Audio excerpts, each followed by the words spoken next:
దేవుడు పావు కోసం ముంగిసని, ముంగిస కోసం పావుని సృష్టించినట్టు బాలరెడ్డి కోసం అమృతరావుని, అమృతరావు కోసం బాలరెడ్డిని సృష్టించాడు.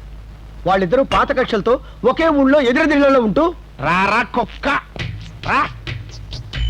రే అమృతరావు, నాస్తో పెట్టుకున్నామంటే పేడ మీద కాలేసినట్టే బోర కుక్క. ఏడ్రా బాలరెడ్డి తన పెంపుడు కుక్కకి అమృతరావు పేరు పెట్టి ఊరి జనం ముందు తన అక్కసంతా వెలకెక్కేవాడు. అమృతరావు మాత్రం తక్కువ తినాడా, తన ఇంటి ముందున్న కుప్ప చెట్టుకి బాలరెడ్డి పుట్ట అంటించి అందరి చేత ఉమ్మి వేయించేవాడు.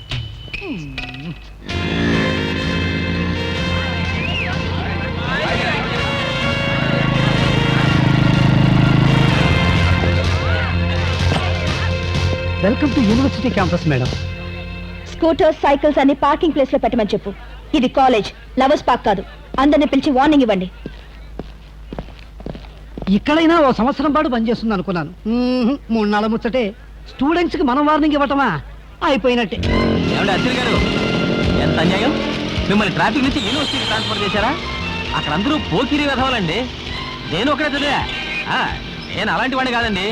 ఎందుకండి మీకు ట్రాన్స్ఫర్స్ అవి? నన్ను పెళ్లి చేసుకోండి, జీవితాంతం హ్యాపీగా చూసుకుంటా. నన్ను చూసుకోవడం కాదు, ముందు రోడ్డు మీద చూడండి. అనుకున్నా. ఎక్కడ పడ్డావు నాయన? లవ్ లో పడ్డాను. నూతిలో పడకపోయావా? చచ్చావనుకునేవాడిని. ఏమిటండి మీరు? ఇన్నాళ్ళకు వాడు ఒక అమ్మాయిని పెళ్లి చేసుకుంటానని ఒప్పుకుంటేను. నాన్న, అమ్మాయి పేరేమిటి? అశ్విని. ఆ అమ్మాయికి అమ్మా నాన్న ఉన్నారా? తెలీదు. ఎంత దాకా చదువుకుంది? తెలీదు. ఏం తెలియకుండా ప్రేమ ఏమిట్రా? ఏం తెలియకుండా పుట్టేదే ప్రేమ. నువ్విచ్చే డ్యామ్ లోనే ఇవన్నీ జరుగుతాయా? ఇంపాసిబుల్. కాస్త సర్దుకో గురు. అశ్విని తండ్రిలాగే వచ్చి మా పెళ్లికి ఒక వాయిదా అడుగు. ఈలోగా నాకు ముందే కుదిరిన పెళ్లిని ఆపేస్తాను. ఇదిగో, ట్రాఫిక్ ఐడియా లాగా రివర్స్ అయిపోకూడదు. అశ్విని తల్లిలాగా ఎవరన్నా తీసుకొస్తావు కదా? నువ్విచ్చే డ్యామ్ కి తల్లి, చెల్లి, భర్త, తాత, ముత్తాత అందరూ చేస్తారా? నమస్కారం, రండి. మేమేనండి అశ్విని తల్లిదండ్రులు. రైడింగ్ లో పోలీసులు పిలిచినట్టు పిలుస్తున్నారేంటి? కూర్చో కూర్చో. ఇదిగో, కాఫీ టిఫిన్ తప్ప నోరెత్తడానికి వీల్లేదు. ఈ ఒరిజినల్ బయట పడిపోద్ది. Mother, father, Ashwini. మన జీప్ ఇక్కడుందేమిటి? బాబు లోపల ఉన్నారండి. బాబా? అవును, మా అబ్బాయికి మీ అమ్మాయికి ఎక్కడా పరిచయం?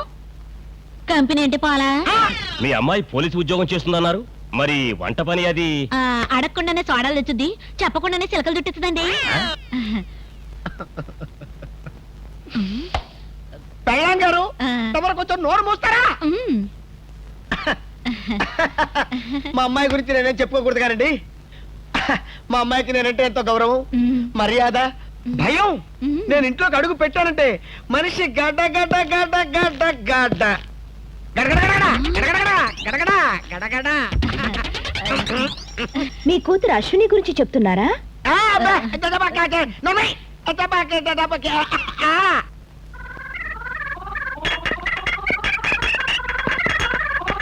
చెప్పండి, ఆగిపోయారే? నేనేనండి అశ్వినిని. ఏంటి, మీ కూతురు చెప్పకుండానే సోడాలు, అడగకుండానే చిలకలు చుట్టిస్తుందా? ఇదిగో బాబు, నిజానికి నువ్వు చేసిన ఈ పిచ్చి పనికి నిన్ను సస్పెండ్ చేసి. తమరు నోటితో తమరు చెప్పొద్దు. నాకు తెలుసమ్మా నా బతుకేమైపోద్దు. నాకు ఎంత ఆనందంగా ఉందో. ఏంటో ఇట్టిట్టను చిలకలు, సోడాలు. బాబు, నా ఉద్యోగం పోవడానికి ఎంత కృషి చేసావు నాయనా. వస్తాను బాబు. అయ్యో, వస్తానండి. అమ్మా అశ్విని, నేను సంబంధం చూశాను, చేసుకోరా అంటే నేను అశ్వినినే ప్రేమించాను, ఆమెనే పెళ్లి చేసుకుంటాను, లేకపోతే చస్తాను అంటున్నాడమ్మా.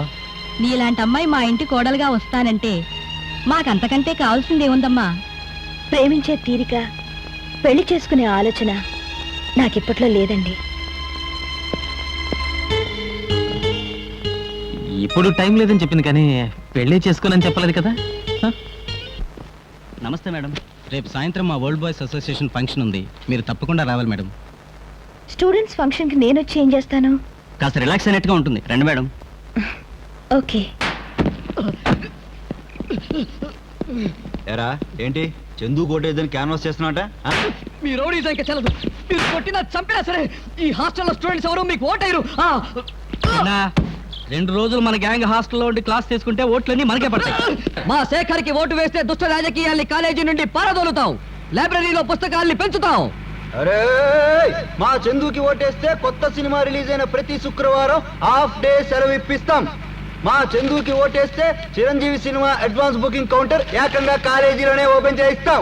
చందుకు ఓటేస్తే లవర్స్ పార్కులు పాత సినిమా టాకీసులకి వెళ్ళక్కర్లేదు. క్లాస్ రూమ్ లోనే ఆఖరి బెంచి రిజర్వ్ చేస్తాం. అరవండ్రా vote for vote for vote for. ఏంటి కాలేజీలోకి స్టూడెంట్స్ తప్ప బయట వాళ్ళని రానివద్దన్నట్ట? రౌడీసు గోండాసు ఈ కాలేజీ ప్రెమిసెస్ లోకి ఎంటర్ అవటాన్ని నేను ఒప్పుకోను. కాలేజ్ ఎలక్షన్స్ స్టూడెంట్స్ కి సంబంధించిన విషయం. అనవసరంగా జోక్యం చేసుకుంటే మా స్టూడెంట్స్ రైట్స్ ని ఇన్సల్ట్ చేసినట్టు అవుతుంది. మీ పద్ధతులు మార్చుకోకపోతే ఈ మ్యాటర్ ని మినిస్టర్ దాకా తీసుకెళ్తాం. పోండి, నాశనం అయిపోండి. ఎలక్షన్స్ వస్తే చాలు ఈ కాలేజీ ఒక కురుక్షేత్రం అయిపోతుంది. మేడం, అవసరమైతే ఇంకో 4 కానిస్టేబుల్స్ తీసుకొచ్చాను సరే ఈ కాలేజీ నాశనం కాకుండా చూడండి. సో ఒక చిన్న సజెషన్, కాలేజ్ స్టూడెంట్స్ అందరికీ ఐడెంటిటీ కార్డ్స్ ఇవ్వండి. లోపలికి ఏ రౌడీ రాకుండా నేను చూసుకుంటాను.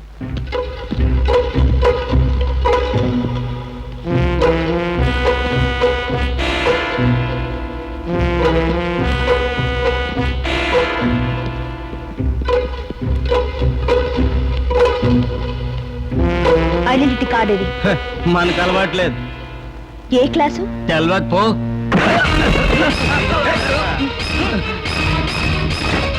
Identity card. Identity card. Identity card.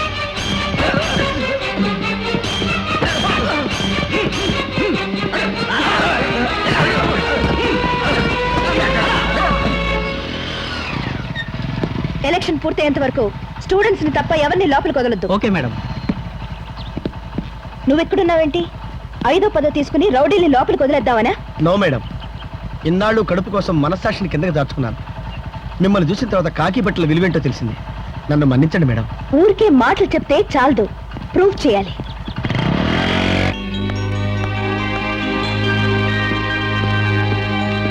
Congratulations Chandu, మీరు తప్పకుండా ఓడిపోతారు. ఏంట్రా పరిస్థితి చూస్తే ఓడిపోయేటట్టున్నావు? నో, ఎలాగైనా ఎలక్షన్స్ ఆపాలి. నేను వెళ్ళి నాన్నకు ఫోన్ చేస్తాను. థ్యాంక్స్ అమ్మా. బాంబ్సు, సోడా బాటిల్స్, సైకిల్ చైన్స్ లేకుండా మా కాలేజీలో ఇంత ప్రశాంతంగా ఎలక్షన్స్ జరగటం ఇదే మొదటిసారి. ఎవరు లోపలికి రావడానికి వీల్లేదు సార్. నేనెవరినో తెలుసా? ఎమ్మెల్యే అమృతరావు గారు. నా పేరు చెప్తే అసెంబ్లీ గడగడలాడిపోతుంది. నా పేరు చెప్తే లాఠీ అయి విరిగిపోతుంది సార్. ఏమన్నావు? చేయండి సార్, చేయండి సార్, చేయండి సార్. ఒక కానిస్టేబుల్ ఎమ్మెల్యే అమృతరావు గారి మీద లాఠీ చార్జ్ చేశాడన్న వార్త రేపు పేపర్లో పడుతుంది. మీ లెవెల్కి అది బాగుండదు సార్. వెళ్ళండి సార్. ఏయ్!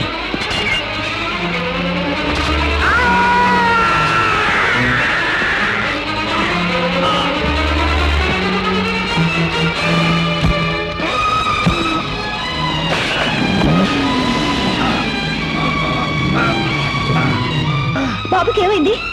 ఎమ్మెల్యే అమృతరావు లోపలికి రానివ్వలేదని పొడి చేశాడు మేడం. బాబు, నేను మారిపోయానని ఇప్పటికైనా నమ్మకం కలిగిందా మేడం? అంబులెన్స్ ని పిలిచి వెంటనే హాస్పిటల్ తీసుకెళ్ళండి. సారీ మేడం, హాస్పిటల్కి తీసుకెళ్లే వరకు గ్యారంటీ లేదు. పర్వాలేదు, హాస్పిటల్ తీసుకెళ్ళి ట్రై చేద్దాం.